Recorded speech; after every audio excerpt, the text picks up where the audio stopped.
Hi, I'm Scott Winkles, and I'm going to talk to you today about the League's mental health legislative priority. In 2015, the League prioritized mental health services out of a recognition that people who were suffering from these conditions were not getting the services they needed. We were seeing far too many negative police interactions. We were seeing people homeless on the streets who weren't in a condition to assist themselves, and we were seeing a system that was generally inhumane, and this was untenable to the city leaders across Oregon.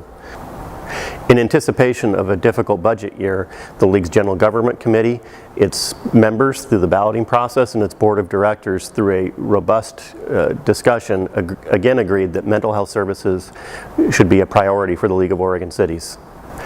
The League will be asking the legislature to first preserve the instructor positions at the DPSST that were added in 2015, that's the police academy, to provide training to police officers to help them respond effectively and with compassion to persons suffering from a mental health crisis.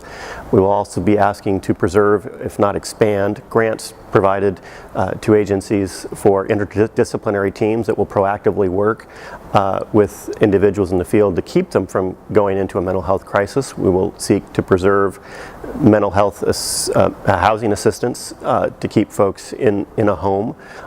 It's easier for us to deliver treatment to a person in a residence if they don't have that concern.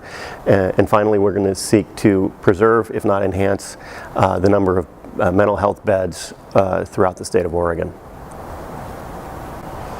In closing, what I will say is remarkable about the way this priority came about is that it was a priority across Oregon. There was no urban-rural divide. Cities in eastern and western Oregon agreed that this was priority. Highly urbanized cities and rural communities all recognize the problem, and we look forward to working with the legislature to bring about a more humane mental health system for this state.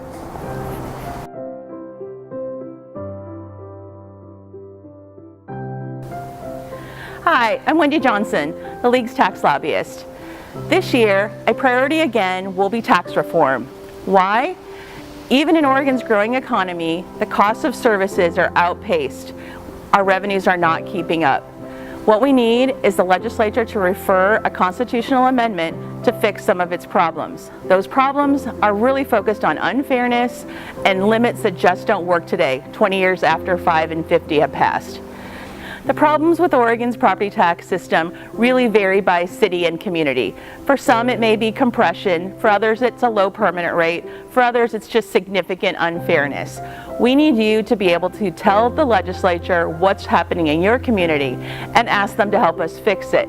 We need cities to be able to work. Let us work. Oregon's property tax system is complex, and you may want to look at more resources. For that, I suggest you take a look at the League's Local Focus magazine from September of 2018. We have a spread on property tax reform. And second, we have a menu. That's a one-page menu of different solutions. As I've said before, not all solutions are created equal, but this menu will give you a list. Hi, I'm Scott Winkles, and today I'm going to talk to you about PERS. I'm going to explain PERS in terms of a pretty simple algebraic equation. It's B meaning benefits, equals C meaning contributions, plus E means earnings. And the League's legislative priority is going to take a look at each component of that equation. First, we're going to look at the benefits portion of the equation and try to restore what we call generational equity to the system. So we bring longer-term employees, Tier 1, Tier 2, in line with the benefit systems offered under the third tier. The second thing we're going to take a look at is the contributions. How much money are we putting into this system?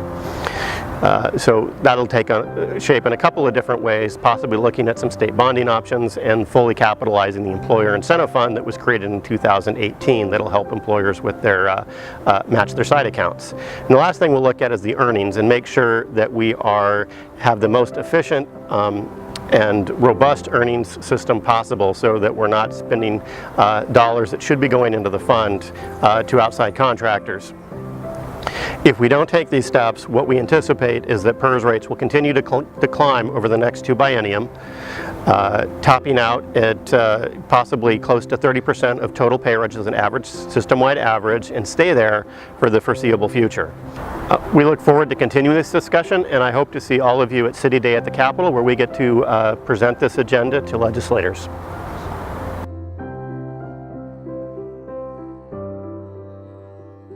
Hi, I'm Erin, the League's lobbyist on housing, here to talk to you about our housing and homelessness priority. Across the state, we're seeing an increase of the number of homeless people on our streets in our cities.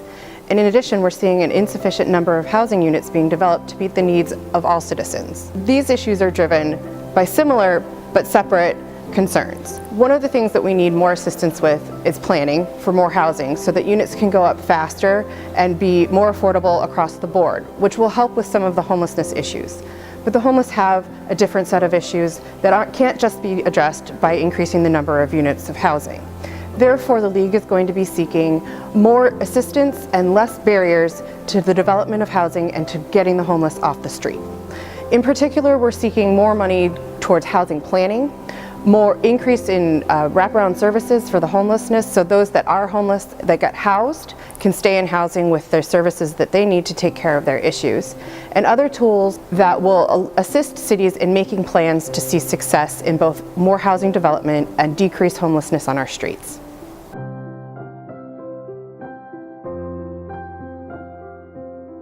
Hello, Tracy Rutten with the League of Oregon Cities, here today to talk to you about our 2019 legislative priority on public infrastructure. In 2016, the League conducted a survey of our members to better understand the infrastructure needs of cities across the state of Oregon. The results came back, and to say the least, they were very compelling and demonstrated a significant need in infrastructure that will require the state and local governments to partner together, roll up their sleeves, and find solutions. Our survey took a look at infrastructure needs over the next 20 years for both water supply and water quality projects, as well as transportation. Transportation needs identified in the League's survey totaled $3.7 billion. As many of you probably know, the Oregon legislature passed a $5.3 billion transportation package during the 2017 session. The League worked hard to support that effort, and we are incredibly grateful to the legislature for their work to get that done. The survey identified $7.6 billion for water supply and water quality related infrastructure needs for the next 20 years. That number reflects 120 cities that responded to our survey out of Oregon's total of 241 cities, so the need is even greater. Something else that stood out in the survey was the per capita needs when you look at city populations. Cities with a population less than 450 are facing per capita needs of $10,600 per person for water infrastructure. For cities with a population of less than 1,250, the need was just over $4,700 per person. In addition, we have significant needs to ensure that these water systems are more resilient. That includes creating water infrastructure that is more seismically resilient and ensuring that our communities have access to emergency water distribution systems that may be required due to drought, natural disasters, or potential drinking water contamination events. We can't tackle this issue alone. We're asking for the state's help to pass a funding package that will help us address this significant need. Invest with us and let cities work.